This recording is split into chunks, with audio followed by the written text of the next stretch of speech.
Cortés. Esto es entre los volcanes, observando la gran Ciudad de México, el lago de Texcoco y la gran Ciudad de México, y de pronto él le dice a Marina, ¿sí? O a Malinche, le dice que quiere ir a descansar porque al otro día va a llegar a la Ciudad de México. Entonces ella le dice, sí, vete a descansar, pero no te quites tu armadura. Y él le dice, ¿por qué no quieres que me la quite? Dice, porque entonces todos descubrirán que tienes carne y que por lo tanto tu carne puede sangrar. Dice, no te la quites, que te sigan viendo siempre igual. Esto no sucedió realmente, pero Rosario Castellanos creo que en esa pequeña escena nos muestra la importancia de Malinche. Realmente ella está detrás de Hernán Cortés y ella le va explicando siempre cuáles son los pasos a seguir, lo que representan las tradiciones, lo que representan todo alrededor de la cultura náhuatl. Es más, según algunos cronistas igual, ¿sí? La misma Malinche le explica a Cortés que los mexicanos tienen por costumbre tener a un portaestandarte y que en el momento de que alguien le arrebata el estandarte a este hombre, en ese momento el ejército se da por vencido. Es una especie como de ajedrez. Sabemos que podemos jugar contra todas las piezas, pero si derrotamos al rey, ganamos, ¿sí? Y el otro jugador se puede quedar con todas sus piezas, pero el rey era el importante. Así era el portaestandarte. De tal forma que cuando Cortés, después de la derrota del Templo Mayor, va hacia el norte de la ciudad, lo que ahora es San Cristóbal de Catepec y Tecámac, por ahí pasa Cortés. Entonces los mexicas se vuelven a armar y se lanzan contra ellos. E iba un portaestandarte, y ahí es donde Malinche le dice, arrebata ese estandarte y ganas la batalla. Ellos venían de una gran derrota, y seguramente ahí los hubieran destrozado los mexicanos, ¿sí? Entonces corre Cortés y le arrebata y mata al portaestandarte y le arrebata el mismo pues emblema, y los mexicas salen huyendo. Y todo esto fue un consejo de la Malinche. Entonces, con esto nos damos cuenta, licenciada, que la Malinche tiene una labor fundamental en la conquista de México. La conquista de México hubiera sido otra totalmente sin la presencia de Malinche. ¿Qué pasa? Hemos leído algunos textos de Octavio Paz, donde hace una defensa a ultranza de Malinche. Esto es, él explica que lo que motiva a Malinche es el amor, ¿sí? Bueno, tendría que haber sido Octavio Paz quien escribiera esto, que ella estaba enamorada de Hernán Cortés y que, motivada por ese amor, le pone a sus pies todo un imperio con tal de conseguir ese amor. Y de hecho, Cortés y Malinche viven juntos, no se casan religiosamente, pero procrean un hijo al que le ponen por nombre Martín, que sería conocido en la historia como Martín el Bastardo, ¿sí? Y es de donde se basa precisamente Octavio Paz para decir, es que ella estaba enamorada, era una mujer enamorada. Y muchos a ellos los toman como ejemplo de lo que es el mestizaje en México. Y de hecho, le comento rápido, licenciada, hace como unos 20 años, 18 años, en Coyoacán, donde asentó su casa Hernán Cortés, también construyó una casa para Malinche. Si alguien nos está escuchando en Coyoacán, saben a qué nos referimos, porque está el Palacio de Cortés y la casa de Malinche. Bueno, bien. Construyeron hace algunos años una estatua en bronce con Hernán Cortés de pie y la Malinche de rodillas recostada en una pierna de Cortés, ¿sí? ¿Quién la mandaría a hacer? Pues supongo que los españoles avecindados en Coyoacán. Supongo que ellos juntaron el dinero para mandar a hacer esta estatua, que inmediatamente causó furor y enojo entre los habitantes de Coyoacán, y decían, es que es la estatua del mestizaje, ¿sí? Cuando sabemos que realmente el mestizaje comenzó con Gonzalo Guerrero entre los mayas, pero bueno, pero aparte era infamante, ¿sí? El hecho de que Malinche estuviera de rodillas, a un costado de él, no frente a él, pero a un costado de él, pero arrodillada. Esto es verdaderamente denigrante, ¿sí? La estatua, licenciada, duró 2 días, nada más, porque en una noche de pronto llegó la gente y con lazos tiraron la estatua, y creo que hicieron muy bien, claro que sí. Hicieron muy bien, porque la gente estaba ofendida.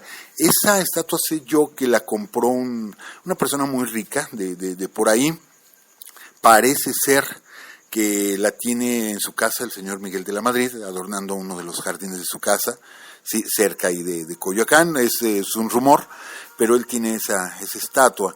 Pero le digo, fue tirada y creo que si la ponen, nos organizaríamos para tirarla de nuevo, licenciada, porque no es justo que contemplen así a los mexicanos, sobre todo a la mujer mexicana, arrodillada frente a los españoles. ¿Qué pasa? Vamos a hacer rápido mención. Hernán Cortés, posteriormente, ya cuando viene la conquista y se descubre la verdadera cara de Cortés y de los españoles en México, Cortés le regala a la Malinche, se la regala a uno de sus capitanes, ¿sí? Y ella sí se casa con este capitán y de hecho le da hijos, pero ahí vemos que Cortés no tenía ningún interés personal por ella, y de hecho Cortés trae a su verdadera mujer a Nueva España y nace otro hijo de Cortés, pero este hijo sí legítimo, Martín Cortés. O sea, hay dos Martín Cortés, el bastardo y el legítimo. Martín Cortés, el legítimo, a la muerte de su padre, quiere convertirse en el todopoderoso aquí en México, arma una revuelta, por así decirlo, quiere independizar, pero para él apropiarse de todo esto, lo capturan junto con los hermanos Ávila, y él salva la vida por ser hijo del conquistador, ¿sí? Pero a los hermanos Ávila los decapitaron ahí a un costado del Palacio Virreinal, les cortaron la cabeza, la Santa Inquisición, así de plano. Pero bueno, y el Martín Cortés, el bastardo, falleció también tiempo después, no tuvo trascendencia su vida. Malinche toma un nombre cristiano, que es Marina, y en premio a ello le dieron algunas casas, entre ellas la casa de Coyoacán, pero dicen las crónicas que ella empezó a vestir como las españolas, ¿sí? Y que la gente la insultaba en las calles, le gritaban traidora. Es donde le empiezan a gritar Malinche, porque era Malitzin, y le empiezan a gritar Malinche. Y ella acaba por recluirse en su casa, y dicen que cuando ella se asomaba a las ventanas o alguien la veía, le empezaba a gritar precisamente mala mexicana y traidora, y acaba por fallecer, pues de alguna manera de tristeza, ¿sí? Ella pensando que les había traído una nueva cultura, una nueva civilización a los mexicanos, y realmente pues ella ayudó a la esclavitud. Yo no podría hacer un juicio muy fuerte contra ella. Creo que fue una mujer de su tiempo. Sí, creo que se equivocó. Creo que la conquista igual se hubiera dado, o quizá en otras circunstancias. No lo podemos saber, pero de que ella tuvo una participación fundamental y de que muchos hombres y mujeres cayeron bajo la espada española a raíz de los consejos que ella le daba a Cortés, pues también eso es muy cierto. No creo en lo que dice Octavio Paz, que estaba motivado exclusivamente por cuestiones amorosas. Sinceramente no lo creo. Yo creo que había algo de venganza también, porque el pueblo de donde ella provenía era un pueblo sometido por los nahuas, por los mexicas. Creo que también había una necesidad de poder, de tener poder, sí, porque ella, de haber sido hija de un cacique ahí en Tapscop, que conocemos como Tabasco, posteriormente se convierte ya en una esclava, la cual es obsequiada. Entonces también tenía esa necesidad de poder, por eso después ella viste como española, cambia el huipil, sí, por el vestido largo. En fin, creo que fue una mujer que se equivocó, ¿sí? Creo que no midió nunca el peso que iba ella a tener en la historia, ¿sí? La trascendencia. Y aquí con esto cerraríamos, licenciada, prácticamente, porque a raíz de esa palabra que le empiezan a gritar, ¿sí? Malinche, nace un nuevo término reconocido por el Real Diccionario de la Lengua, o la Real Academia de la Lengua, que es el malinchismo. Y entendemos como malinchismo a todo aquel acto, ¿sí? Donde nosotros despreciamos lo nuestro y apreciamos más lo que viene del extranjero. Y esto lo hemos llevado por mucho tiempo, ha sido como una maldición, licenciada, el malinchismo, y es triste que esto nos ha llevado a extremos grandísimos. Por ejemplo, comenzamos una lucha de independencia en 1810 y en 1821 la terminamos, y de pronto sube Iturbide al poder, ¿sí? Y crea un imperio tipo España. y nos queríamos sentir españoles. ¿Qué podemos decir de la Guerra de Reforma, donde teníamos a los conservadores que nos trajeron un príncipe extranjero, a Maximiliano y a Carlota? ¿Qué podemos decir de la época porfirista, donde todos queríamos ser franceses y tenemos colonias como la colonia Juárez llenas de casas afrancesadas con tejas para la nieve cuando aquí no neva?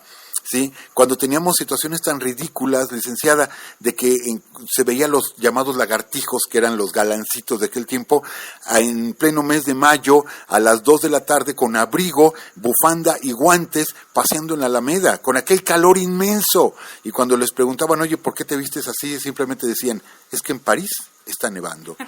Porque queríamos ser franceses. Y actualmente, licenciada, desgraciadamente queremos ser americanos. Y yo creo que México va a cambiar el día que todos queramos ser mexicanos.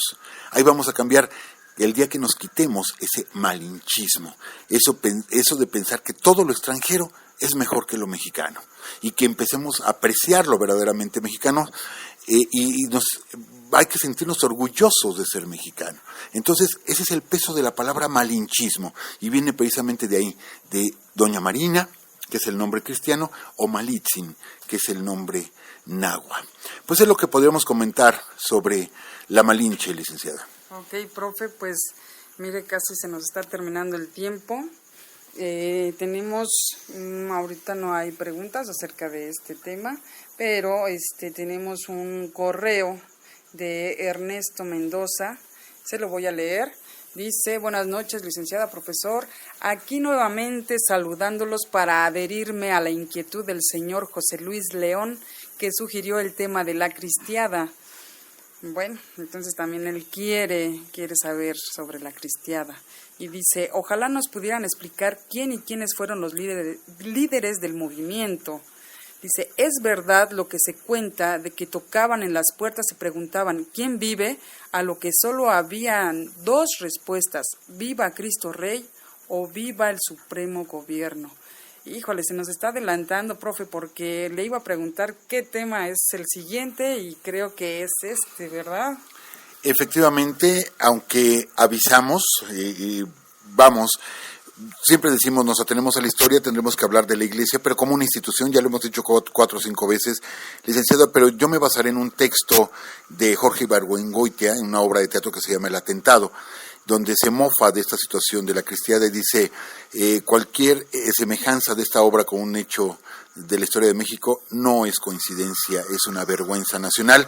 Efectivamente, el próximo tema será la cristiada, y hablaremos precisamente de los líderes y de las situaciones tan terribles que pasaron en México no hace apenas 80 años, donde tuvimos una guerra religiosa que costó decenas de miles de muertos, sí, y que tuvo que ver muchísimo la Iglesia en todo esto, consecuencias desde la independencia, la reforma, los conservadores, licenciada. Vamos a hablar de la reforma, de la cristiada, pero no se me vayan a ofender, insisto, respetamos la fe de todas las personas, solamente hablaremos de la Iglesia como una institución formada por hombres, y los hombres también nos equivocamos. Ok, entonces también hay otras preguntas del mismo tema. ¿Qué le parece si ese mismo día se las leo? Entonces, pues creo que ha sido todo por hoy. No sé si tenga algo más que comentar, profe. No, pues nada más que qué gusto que esto ha seguido creciendo, nos han hecho muchísimos comentarios, muchísimos, cada vez más gente nos escucha, muchas gracias a todos ustedes, se nos iría todo el programa en mandar saludos a todas las personas que amablemente nos han estado escuchando, pero un abrazo muy fuerte para todos. Muy bien, pues muchas gracias, profesor, gracias por todos los conocimientos que usted nos da. También quiero agradecer la presencia de Luis Blanco y del profesor Alberto Juárez, que estuvieron aquí a cargo de las cuestiones técnicas del sonido, de la música. Muchas gracias. Y pues nos despedimos, ha sido un placer estar transmitiendo para ustedes. Que tengan una gran semana, nos escuchamos el próximo lunes y hasta luego. Bueno, ese aplauso fue espontáneo. Y bueno, hasta luego, que estén muy bien.